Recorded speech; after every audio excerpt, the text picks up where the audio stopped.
Good evening, this is Dark Sage Walker. Let's play some Binding of Isaac. What the hell, why not? It's not like this isn't what I do or anything. Alright, Golden God. So, well, you know, I was actually going to go for a specific item because I wanted to start doing greed mode runs. So let's look up how to do that. I probably should have done this before I started, but forgive me. Oops. Alright, we are looking to unlock the D20, so let's hope that I haven't already done that and I'm just wasting my time here. There we go. D20 is Isaac beating Blue Baby. Alright, well I guess we're doing an Isaac run then. Alright. Let's go, Pilgrim!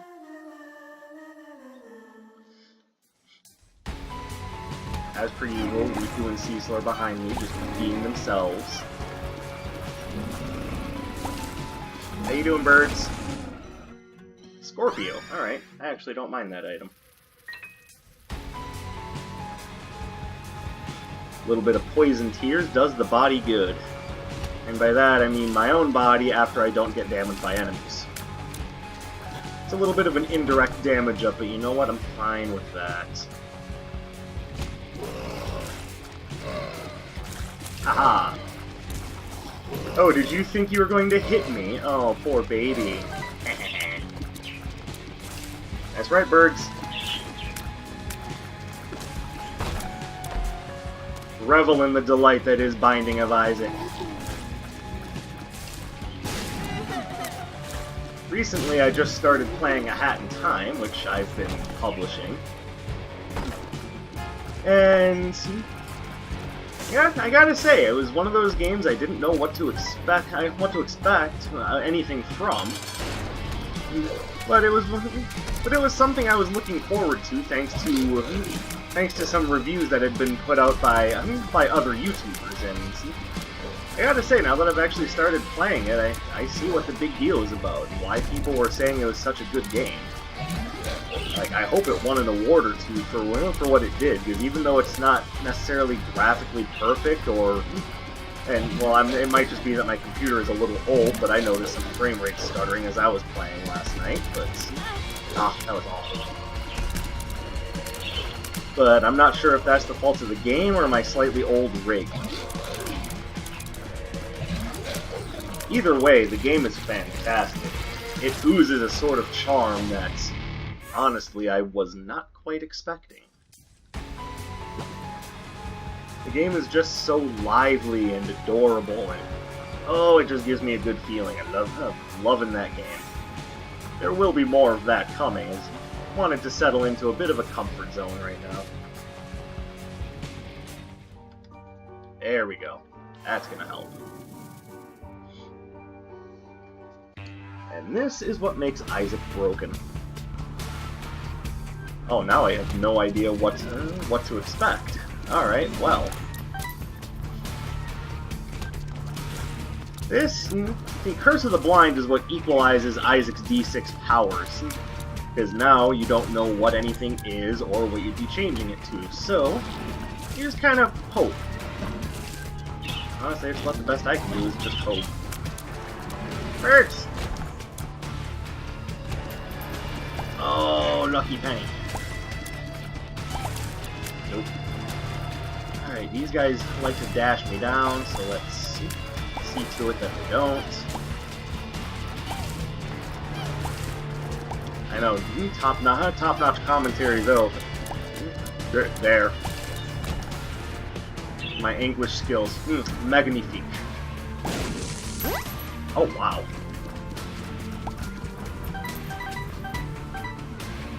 Alright, well that's gonna help.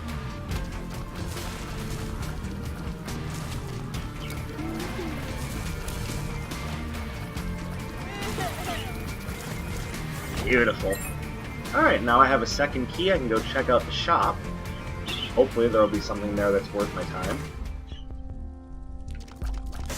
Oh, if there is, it's a gamble, so let's go Soul Heart. Left or right? Left or right? A rousing game of left or right. I'm going left. Okay. I have a little floating jelly thing. I'm guessing it's supposed to be an embryo. I'm guessing that just because of how odd and dark this game can be.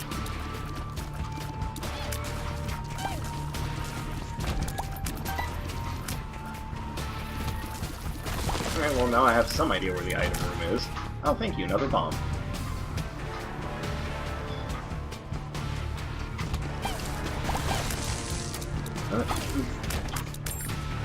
And we'll use it right here! Oh, baby. Probably didn't even need to buy that soul heart now, but oh well.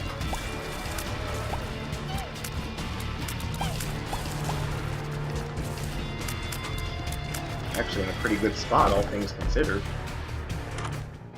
And I have no idea what it is, so I'll just pick it up. Okay, well, that's actually pretty awful. Not, like, the worst thing in the world, but not really helpful either. Gemini is one of those items that I pick it up and I go, oh. There you go. It's my review of the gem. Ooh, another one.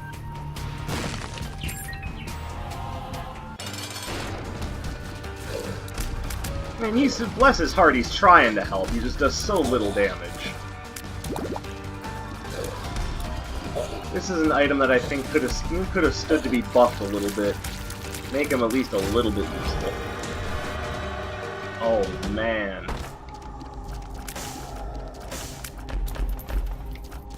Well, that was awful. So was that. Alright, we out. That devil deal can suck my left nut.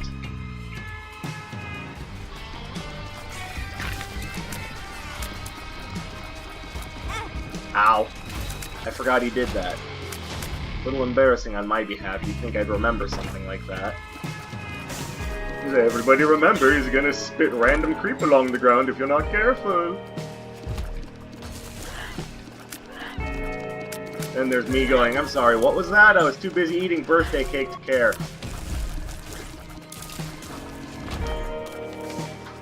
Strength card.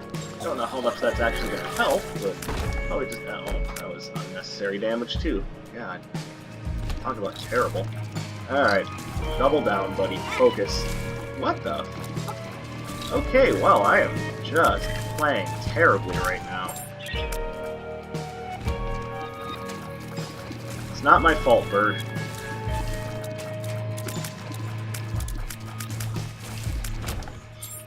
But if it's not your fault, then whose fault is it? Well, like so many others, I'll probably just blame it on President Trump. If you're the reason my Isaac play isn't so good, I'm sure he'd be like, what the hell is Isaac?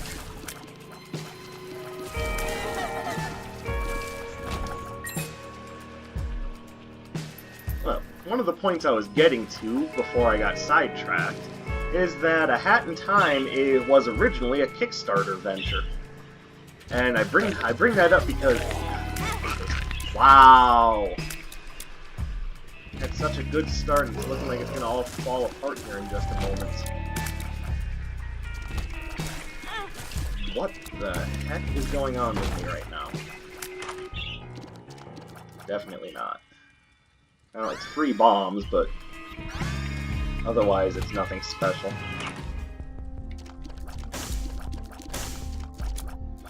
Well, I have no idea if it's worth my time to get that soul heart or not. I think against my better judgment, I'm just going to let it go and see what happens.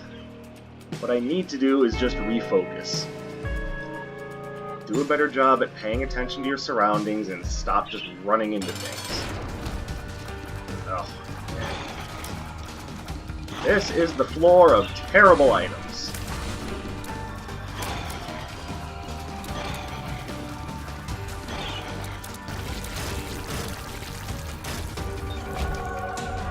Might make up for it. Yes, it will. Holy Light is great. And you know what? Let's make a play for Mega Satan. I get the harder angel out of the way first, apparently.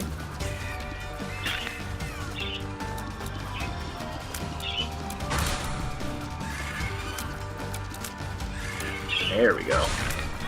Ah, God damn it. I am just performing terribly right now.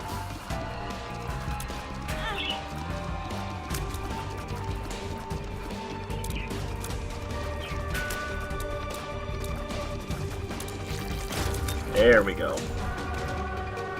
Let's see if one of these is willing to drop me a soul heart. Nope, my problems are currently on me right now. Although you might actually be helpful now, since I am playing like terrible garbage. Not just garbage, terrible garbage.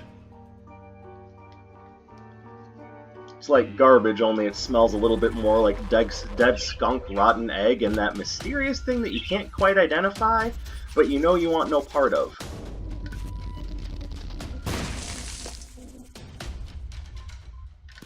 And I'll open up that eternal heart for later. Alright. So why make a big deal of the idea that Hat in Time was a Kickstarter game? Well, because Kickstarter has been a bit of a topic lately. And by lately, I mean at some point in the past. My sense of time being a little skewed, you understand.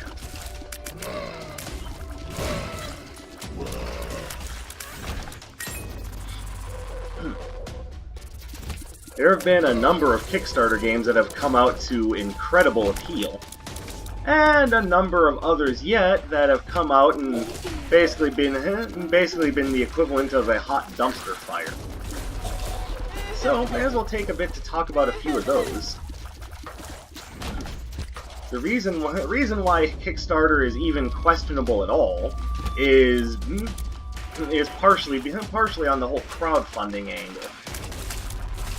Because the only real guarantee that you have going into a Kickstarter project is that if it gets back, you know a bunch of people want it. Which, on one hand, that's a good thing, but on the other hand, it does lead to Kickstarter being mostly populated by people looking for nostalgia. That was terrible. Get used to hearing that a lot, because that's just going to be happening all the time, apparently. Oh, what's that? He took more unnecessary damage? Man, next thing you're going to be telling me bears still shit in the woods.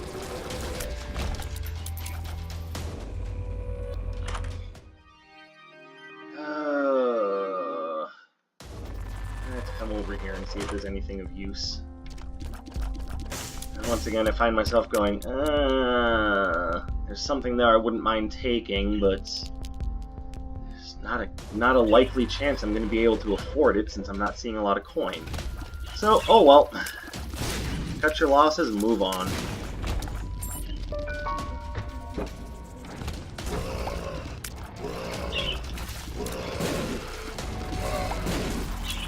Okay.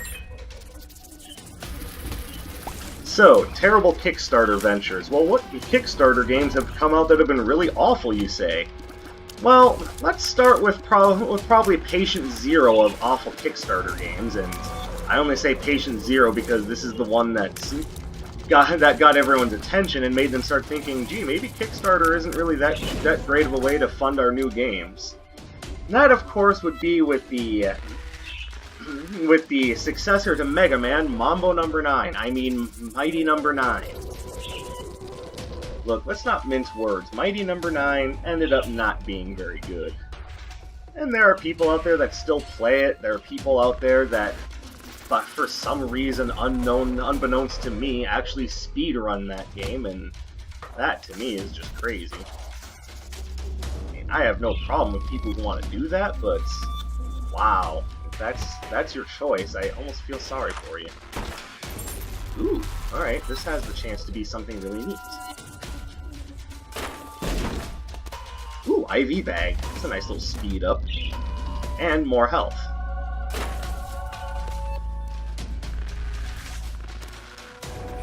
Keep the strength card. And I bet this is a secret room. Not okay. You know what? I bet it's not a secret room. There you go. That's what I meant to say. Ha. Now you can't accuse me of being wrong. Okay, I've got a lot of bombs, but no idea where the secret room is. At the moment, I'm just bombing willy-nilly, so let's clip that on the head and just keep moving.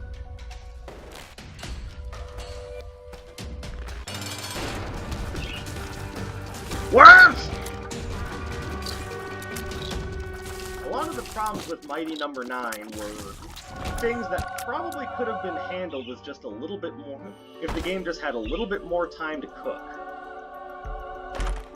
Ooh, it's rare that you open one of these chests with a gold key and get anything worthwhile. Alright, well, at the end of this run, we're gonna get to fight Mega Satan, so let's get nice and strong, people. Nope. I say no to you, sir!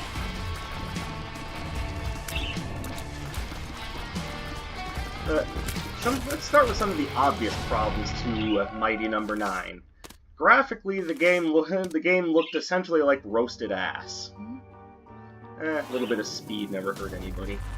And let's go back and not only grab that Eternal Heart, but hit this room and re-roll that into something awful.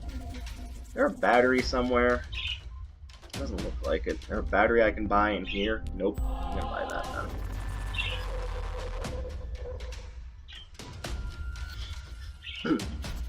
But graphics weren't necessarily the game's only problem. Anyone who had followed the saga of that game when it first came out knows that essentially what you're dealing with Mighty Number 9 was a game that wanted to be Mega Man, but not Mega Man. And then it came out, and it seemed as though it wanted to distance itself from that comparison by making it extremely difficult to kill enemies. I mean, you still had your Buster and all the stuff that went along with that, but the enemies took, I'd say without hyperbole, about 4 million years to kill just by shooting them. Why is that? Because the game wanted you to focus on this strange assimilation system that essentially got rid of enemies by wearing them down with your shots and then dashing into them. Which, if I have to explain why that's an issue, then clearly you've never played a Mega Man game. Mega Man is known for his ability to get the job done from a distance. And the problem with that gameplay model, and as it was, oops. Okay, well that was my own fault. Ooh, Yera. The problem as it stands with that model is that essentially you shoot enemies like you would in Mega Man, but then you have to get all up in their grill to actually finish them off, which creates this confusing tone in the gameplay design. It's not just that it's awkward to do to enemies. You have to do it to kill bosses too. It leaves me scratching my head going, who thought this was a good idea? The last thing you want to do when you're having trouble with a boss is get right up in their face and go, I'm gonna get you, Buster. Just you wait, Pain Train is coming. Especially the bosses that specialize in close range, because you run up... No. Yes.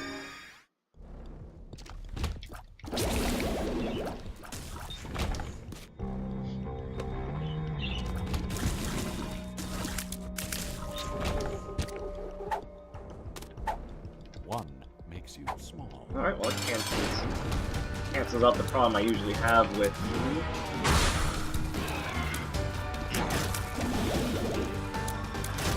with Magic Mush. I'm pretty fast, I can make this work.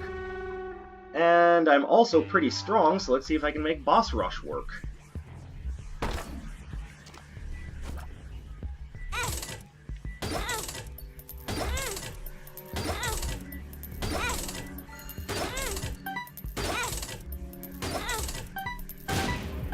Oh, nice. And speed is maxed out. And I have right around a shitload of health. We're not just doing this for money. We're doing it for a shitload of money. Oh. Okay, well, that was not good. But at least now I know what the bad trip pill looks like, so I can avoid it. and likely promptly forget about it the moment it appears, pick it up, go, oh, I didn't want that, and put it back down again.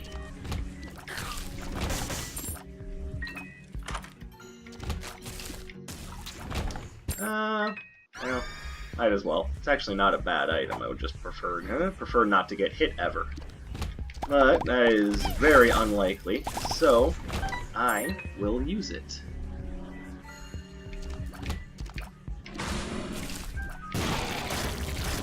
And there goes my phone. I don't know if the mic caught that or not, and if it did, I hope I don't get a copyright strike.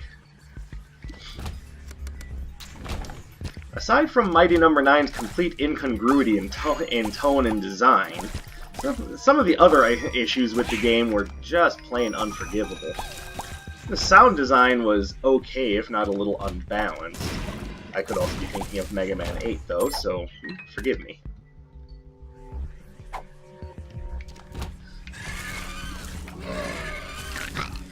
But every level has its problems. For example, we're dealing with a game that essentially wants to be Mega Man, but a lot of its design choices are very much not Mega Man. Mega Man prided itself on a game that could be very clear about its challenges without holding your hand or being overbearing about it. Fortunately, Mighty No. 9 doesn't exactly do the same thing. Mighty No. 9 is almost over-tutorialized, and it creates this serious problem. I actually don't want... Oh, I could have re-rolled that. Okay, well, I can re-roll these. Nothing great.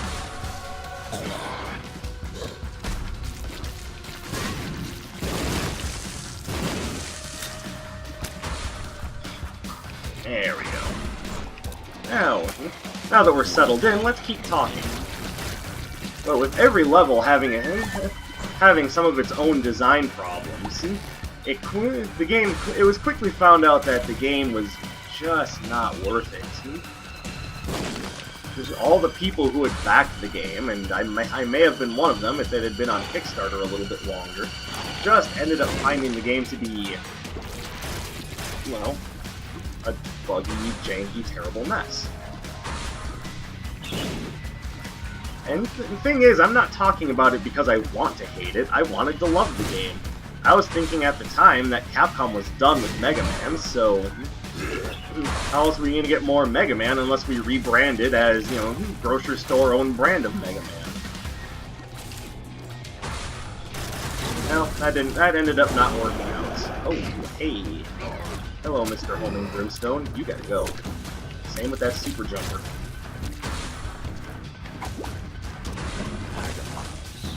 Oh my god. I am sweating up a storm here. It is a little too hot in my room.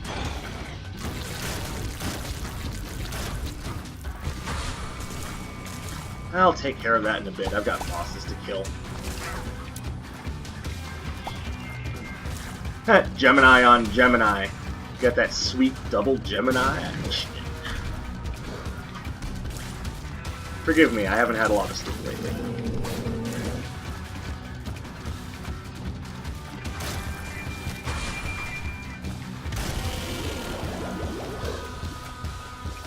Equally, I just have a weird sense of humor, so... Agawas again, AWAS... I mean, I could skip out, but I want to unlock the boss rush item.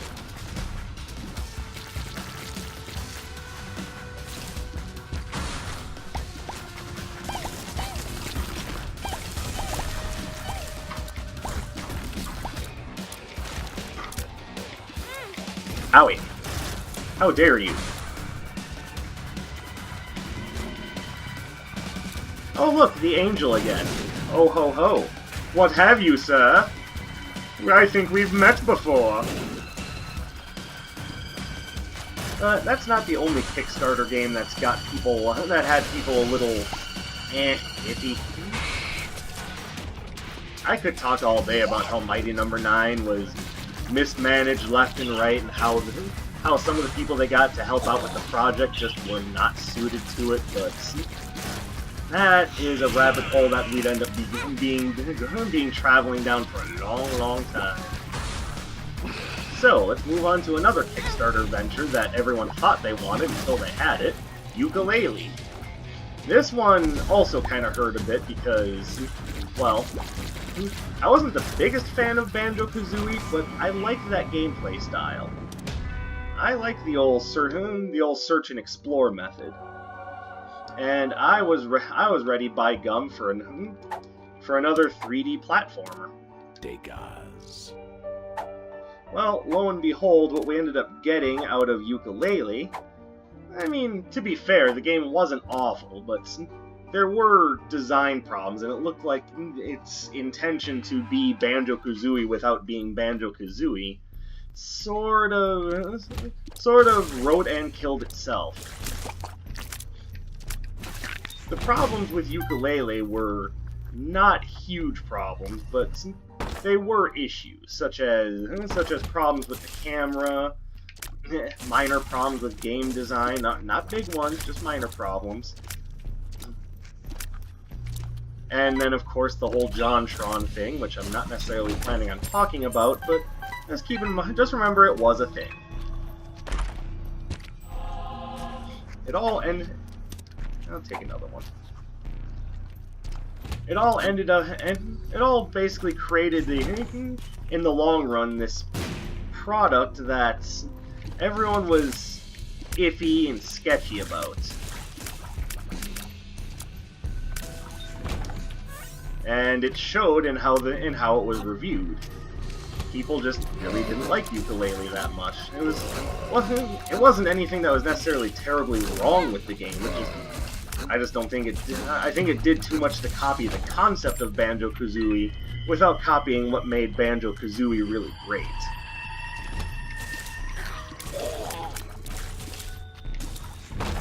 It is also possible that Banjo-Kazooie was one of those, lightning in a bottle things, struck at the right place at the right time, and there isn't any one thing that held it up. It was just, it was there when everyone wanted it.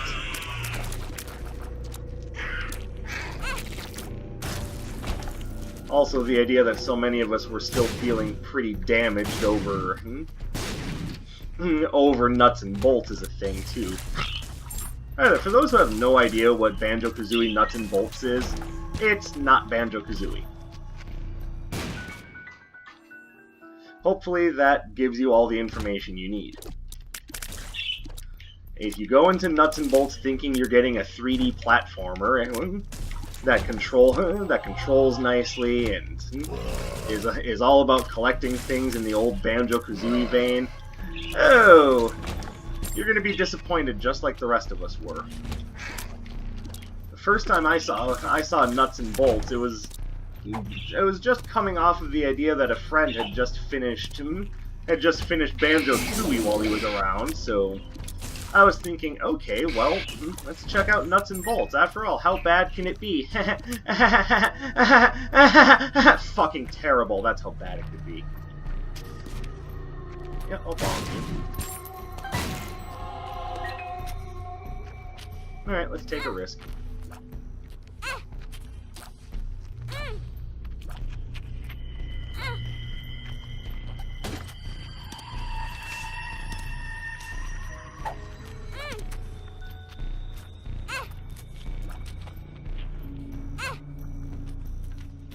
Alright, if I go too much further, I'm going to end up putting myself in a world of hurt, so let's not do that, and pretend that we did.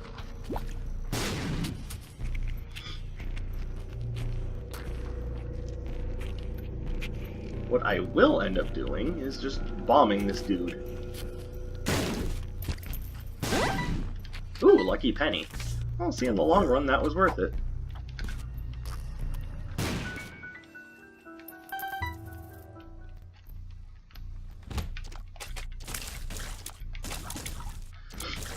Honestly, I think Banjo-Kazooie Nuts and Bolts was actually a worse game than Yooka-Laylee, but unfortunately, Yooka-Laylee's fate was written in the stars. Oh, what do we have here? I will take Halo, thank you. And I'll re-roll that, and then wonder what it was supposed to be in place of breakfast.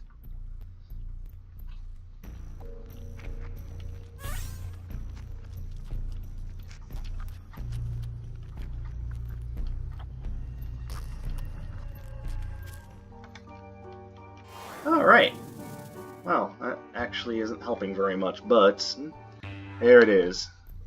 If I happen to get lucky enough to find 2 more hypos, that's spun, so hey, at least there's that.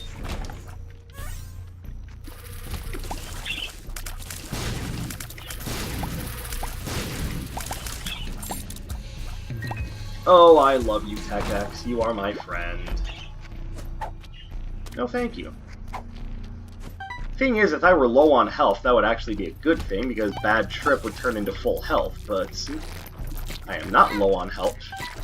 Yeah, just let the poop slam into you. There's a phrase I hope I never have to say again. I'm playing this game, so I probably will, but wow, I just realized how awful that sounded. Oh, jeez. Alright, well that was touch and go. So, anyway, as I was saying, we have 2 examples of Kickstarter games that ended up being bad and made people question if Kickstarter was worth it. So, what are some of the good examples of Kickstarter games? Well, I'm glad you asked, hypothetical person who I'm somewhat strawmanning. How about we start with... Oh wait, I want that.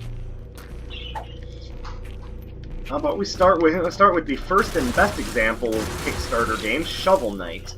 It's a game so good that it's still getting new content.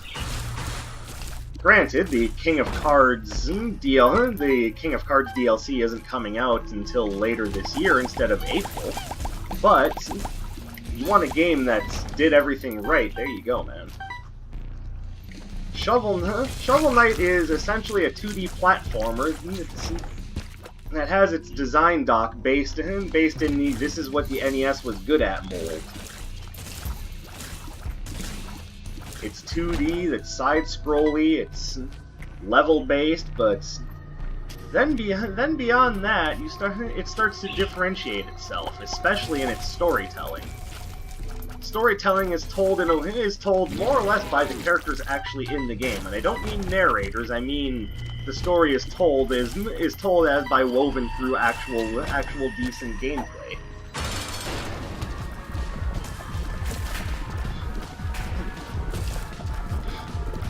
Most of what you learn about the characters, you learn via example and how they talk to one another. The levels are well designed, and the game itself offers a pretty decent challenge. To say that it's kind of Dark Souls-y in nature is certainly not without warrant.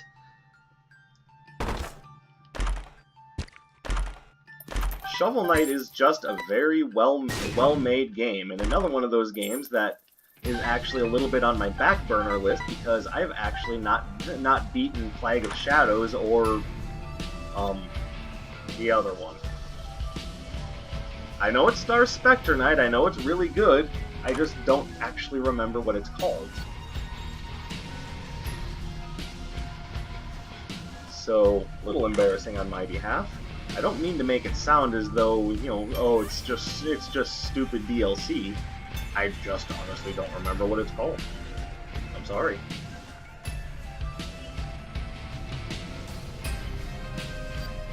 Wow. So many awful items. That's lame. Alright, let's start donating.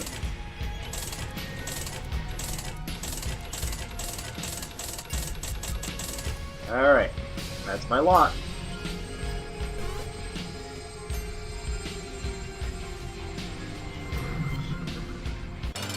I better look out, Hush, I'm coming for you.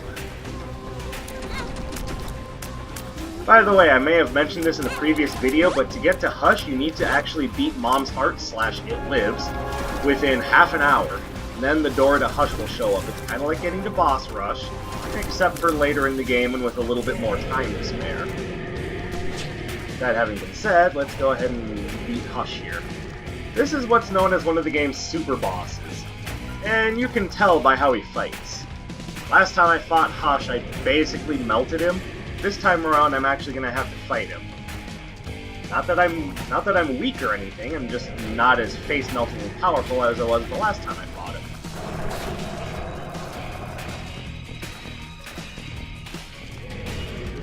This is why Smart Fly was a good idea. It may be one of those things that only activates upon taking damage, but you show me someone who never takes damage in an Isaac game, and I'll show you someone who does tool-assisted speedruns.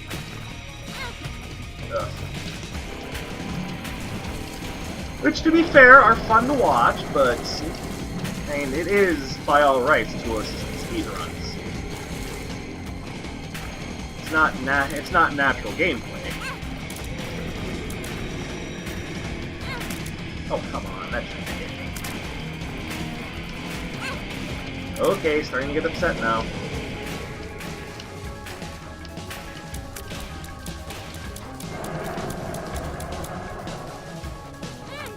Oh, come on, that pattern was fine before. You know what? I should not complain. I should just focus on not taking damage. Which, of course, now he's going to make himself almost entirely invulnerable.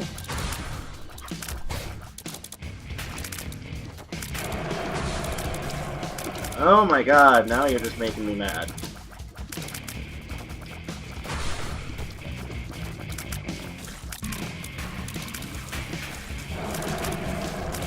Come on! Cheap shit?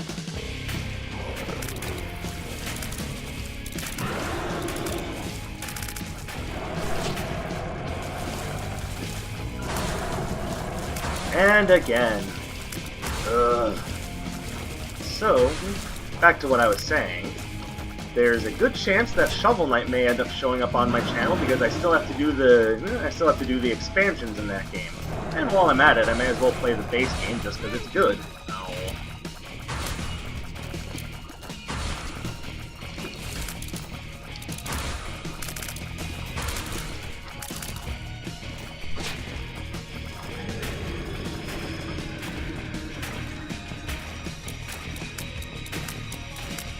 There we go. Now we're in there. Alright, hush down.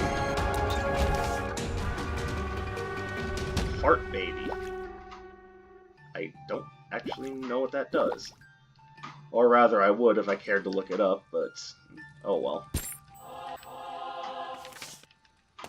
Well, that card's useless.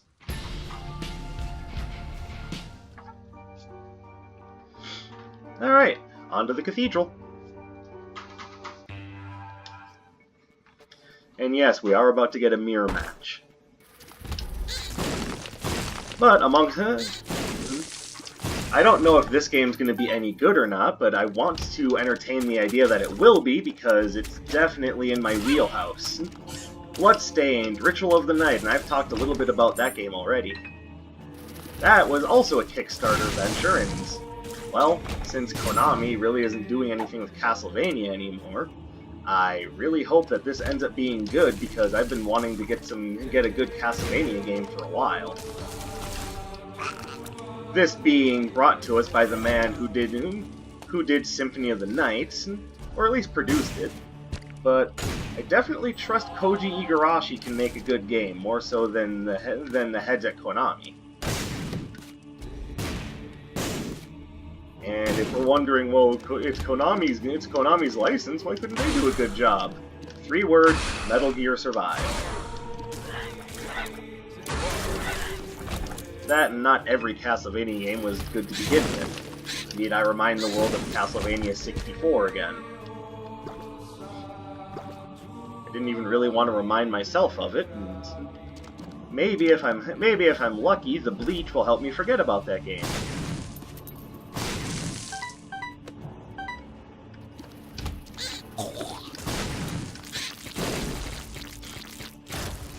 But they did, Konami did also just allow Simon Belmont and Richter Belmont into Smash, so maybe things are getting better around there, but I'll know it when I see it. In the meantime, I'm not putting anything past them.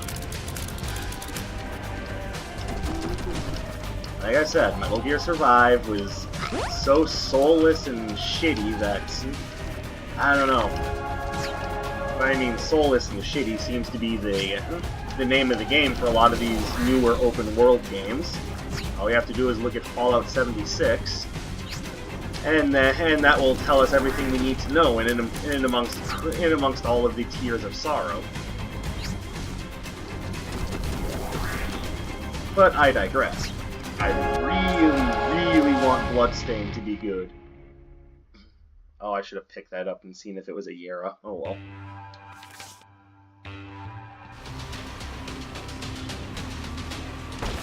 But there are other examples of Kickstarted games that were legitimately pretty damn great. Not just ones that we were hoping that are great. Outside of Shovel Knight, there's a recent game that was released called ToeJam and Earl Back in the Groove. Now, anyone who's played the original Sega Genesis Classic knows what you're getting into. For those that haven't, allow me to fill you in. Basically, what you have with Back in the Groove is a throwback to the Sega Genesis Classic with... that's awful, but I'll take it. More or less just because it adds a page to my item collection.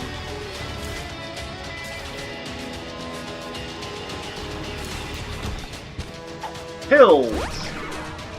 Okay, well that's useless. That's horrible. Why didn't... God, I should just stop taking pills. Yeah, but if you do that, then you never get the benefits of the good ones. Huh! Alright, well we might end up getting spun after all. That kind of lucky us up.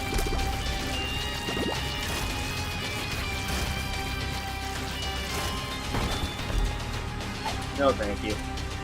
Oh, next treasure chest that appears is getting duplicated.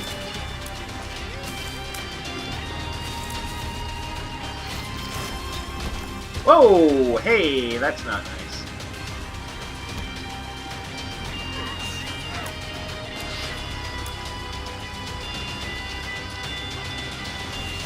So, to explain what ToeJam and Earl is, basically what you've got is a group of aliens that crash land on Earth and have to get the pieces of their ship back together so they can head home. It's a novel. It's just a novel little idea, but hold on, my story gets better. As I said, this was originally developed as a Sega Genesis game, and might be one of the original progenitors of the roguelike genre. Every time you play the game, the levels are randomized. And to be fair, there is a fixed world mode, so if you just want to get through the game and see how things play out, you have that. But the random world mode is kinda where it's at.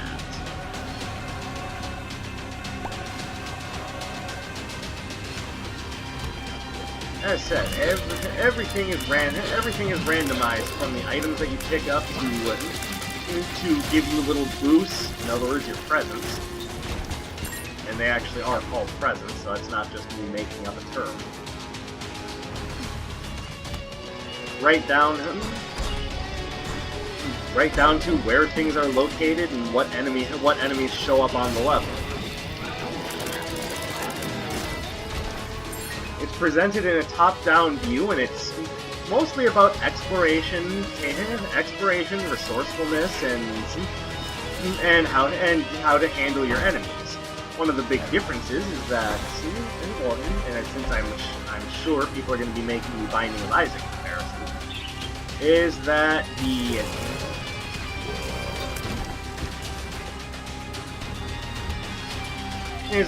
the enemies are a little bit harder to take out thanks to the idea that you don't have a whole ton of offensive capability. So it's actually better to avoid enemies most of the time, which means instead of trying to find weapons, which consist of, well, tomatoes, or I should say tomatoes, a slingshot that shoots tomatoes, and a present that makes it rain tomatoes. I don't know why tomatoes were such an offensive topic. Maybe someone on the development team was allergic to tomatoes.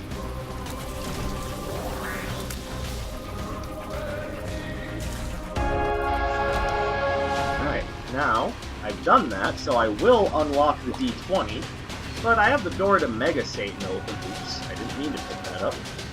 So it would be a shame not to use that. So let's head back. No thanks. And I might as well clear a few more rooms, see if I can get a few more treasures, because what the hell, why not?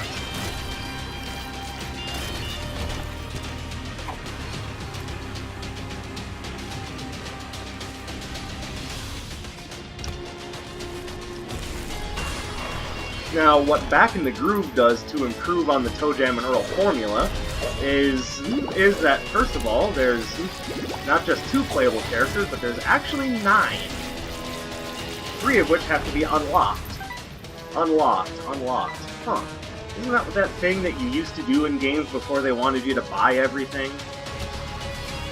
Yes, this game actually shipped as, believe it or not, a complete fucking game. Isn't that amazing? Hey, that might be why indie developers are better than AAA developers. They actually make games instead of live services, but let me not harp on that again. I've got lots and lots of videos in my future to complain about AAA development. Frankly, not even every indie dev is on the level, but again, I digress.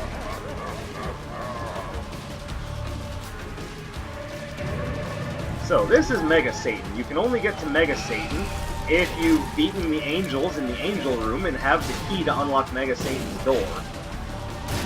There are alternate ways in, though, such as you can open the door with a get-out-of-jail-free card if you happen to have one. Dad's key will also open the door. And is there another way in? I thought there was another way in, but I might be wrong about that. So I think I listed all the ways in. So basically, if you have the 2 key pieces, you can get in here. If you have Dad's key, you can get in here, and if you have a get-out-of-jail-free card, you can get in here. So clearing Mega Satan is actually a bit of a privilege.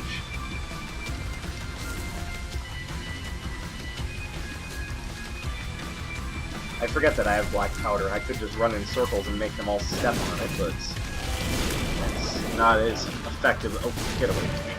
It's not as effective as one would think, really.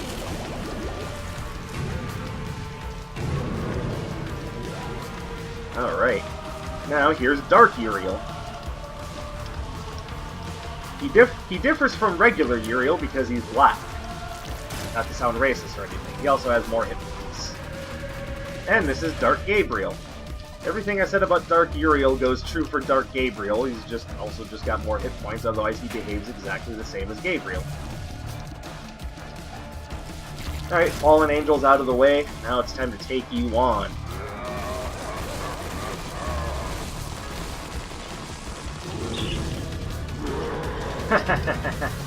What, you think you're gonna get me with that shit?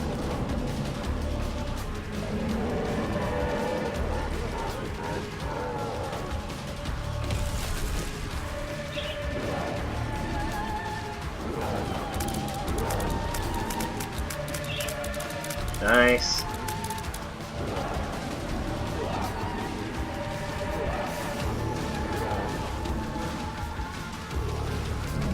Alright, Mega Satan down. Oh, and the game is giving me the option to do... do Delirium or don't do Delirium. Well, I'm gonna do it because it gives me more time to talk. There we go. Something wicked this way comes. Nice. Alright, that was worth a lot. first Mega Satan kill also unlocked Apollyon, so we're in there. I'm gonna wait. I could cancel out the Curse of Darkness with this Degas rune, but I am going to wait until I take damage.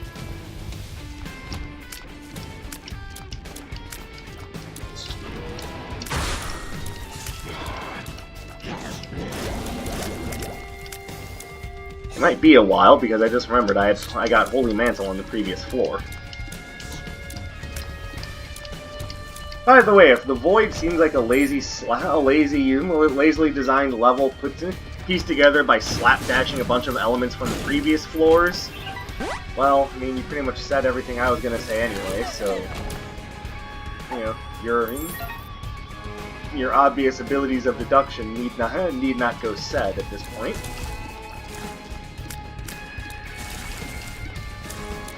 And even the boss is just reused bosses with way more hit points, a bullet hell element, and a really unfair amount of health.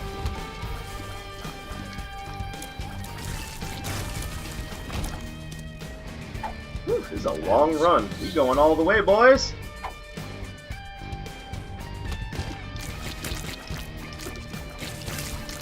And I see that tinted rock there.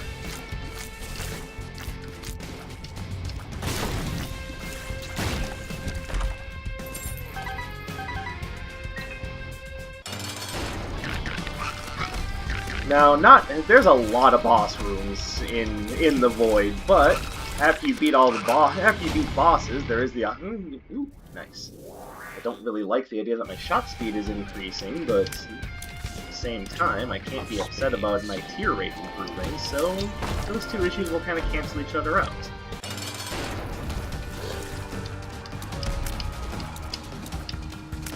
As you can see, I can now fire off laser rings faster, so as said, those two issues kind of balance each other out a bit. I actually don't want to take that, even though it would give me 9 lives. The problem is, it would also take all my red hearts. Right now, considering I'm about to be going up against Delirium, I think I would rather have the ability to take a few more hits. And by a few more hits, I mean a lot more hits.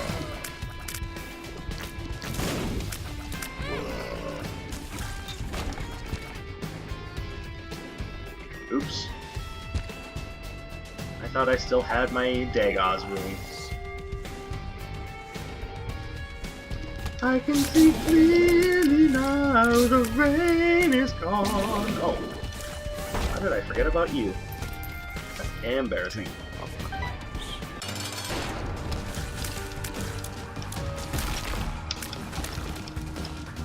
Welcome to boss who is more or less invulnerable most of the time. Very much not fun.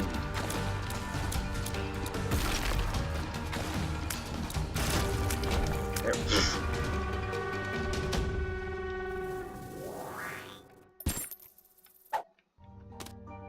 That really doesn't help all that much anymore, actually.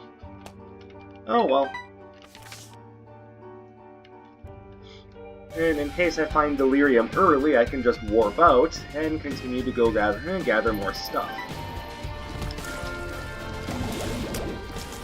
Alright, I was talking about ToeJam and Earl and got completely distracted.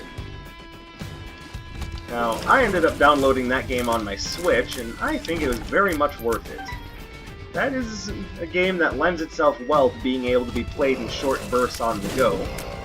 But then if you want to sit down and take a while to enjoy the game like a fine wine, you know, like the video game connoisseur that you may or may not be, I know I am. Another way of saying huge dork, then you will love having that game on your Switch. There are people out there that have reported frame rate issues. I haven't had that same problem, but it's something to keep in mind, as this is an issue with a lot of Switch ports, is that they sometimes don't run as optimally as they would on a stronger system. I don't necessarily like saying that because I love the Switch, but true, there's no reason to be dishonest about it. It is not a system that sold itself on its power like the Xbox One X. Switch sold itself on the ability to actually allow people to, you know, have lives.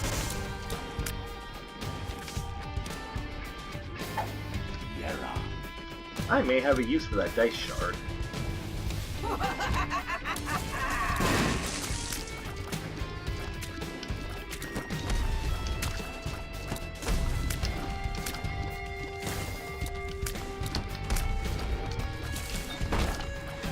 Alright. What is this? Hierophant. Ha! As you can see, just about any boss can appear here, including final bosses.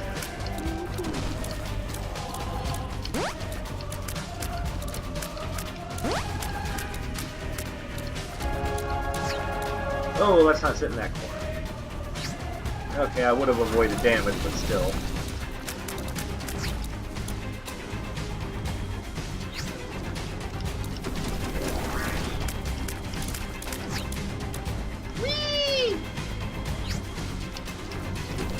What makes ToeJam and Earl special, let me actually get back on topic here, since I'm very much rambling. Dice shard. Is that... Dice shard. Whatever. A luck upgrade. Is that it's very much a game designed to be from the point of view of an alien looking in on our planet, and... to be fair, they find our planet fucking terrifying. I don't blame them half the time I find our planet terrifying. I don't need more speed. As much as I like Goat Hoof, it just isn't necessarily what I need right now. You can give me Curved Horn, I could use more damage. Adversary.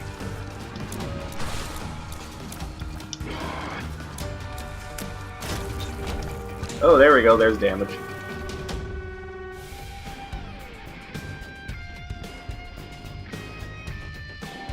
Oh, hey, no thank you.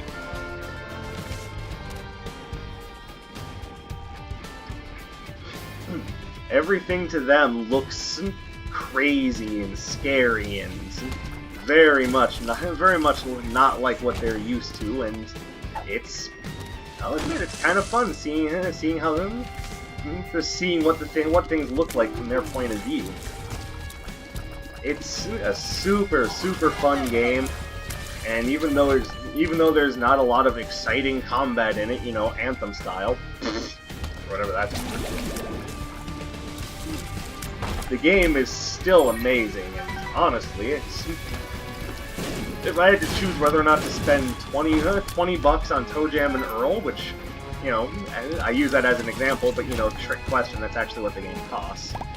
Or spend $60 on a AAA bullshit game like Anthem.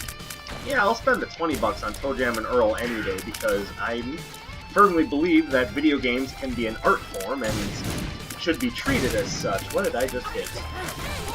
Well, I know what just hit me.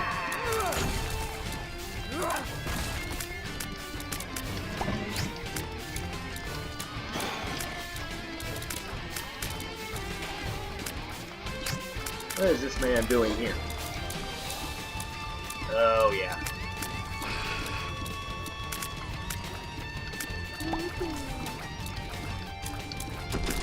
How many times can they make us face Isaac? Come on now.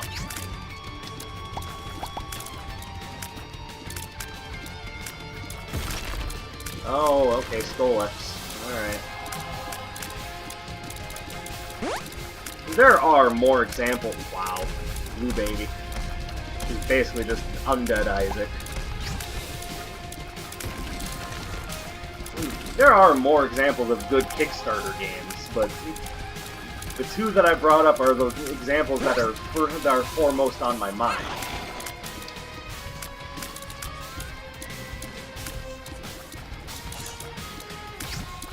Oh, there you are. I didn't even get a chance to talk about Broken Age, but that's one of those games that I'm not big into the point-and-click adventure games, which is what Broken Age is, but wow, did that game exceed its Kickstarter funding. I don't know what they were asking for, but I'm pretty sure they got 3.5 million because, for some reason, people have a real nostalgia for some of these point-and-click games. I don't know. I think more so it was the team that was behind it. I want to say it was Tim Schafer. So take that for what it's worth. Ow. And this is why I didn't want to pick up dead cats. Now I'm sure you can see that that was probably a good idea. Because as this fight goes on, and if you're not just melting him, it takes quite a lot to get through this fight. Popularly, Northern Lion has made a big deal about this being his least favorite boss in the game, and whereas I respect that opinion, I think my least favorite boss is Ultra Greedier. Alright. Well, look at what we got done. We beat Isaac, we beat It Lives, we beat Isaac, we beat Hush, we beat Delirium, we beat Mega Satan. It's almost Isaac's entire post-it note right there. Well, I think that about does it for me. I think an hour-long video is probably pretty good. Everyone, thank you very much for watching. I do appreciate the viewership. Like, subscribe, and most importantly, share this video with your friends. This is Dark Sage Walker, and I'll be seeing you.